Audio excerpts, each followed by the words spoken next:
Garments নামক জেলখানা পুলিশের জেলখানা থেকে কম নয়। প্রত্যেকটা শ্রমিক জানে প্রত্যেকটা সেকেন্ড, মিনিট, ঘন্টা, দিন কীভাবে কাটে। আমাদের কোনো নিঃস্বাধীনতা নাই।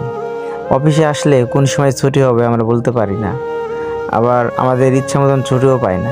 কোনো বিষয়ে যদি ছুটি চাই আমাদের সমস্যার কারণে ছুটিও দেয় না। একটা ছুটি চাইলে কত স্যারদের কাছে নাটক শোনা লাগে, সমস্যা শেষ নাই। আমরা বাংলাদেশের শ্রমিকরা আসলে সব দিকে বঞ্চিত।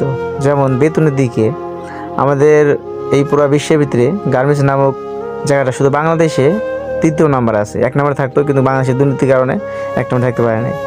এখানে পুরো বিশ্বের ভিতরে আমার সবচেয়ে বেশি কোয়ালিটি সম্পন্ন এবং মানসম্পন্ন আমরা গার্মেন্টসে কাজ করি, কিন্তু আমাদের সেই মূল্য দিচ্ছে না।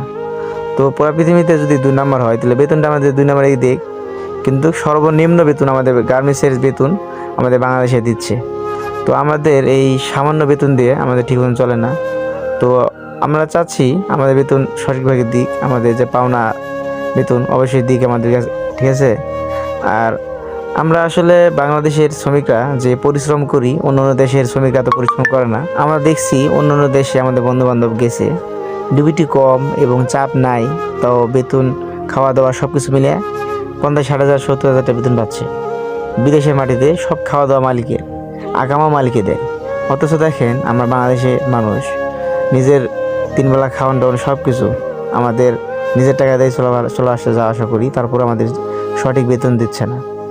বাংলাদেশে আমাদের শ্রমিকদের কোনো মূল্য নেই, ঠিক আছে।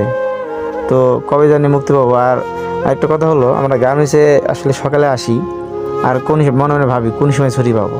বন্ধুরা, গার্মেন্টসের ভিডিও পেতে হলে অবশ্যই আমার সঙ্গে থাকবেন। সবাইকে ধন্যবাদ।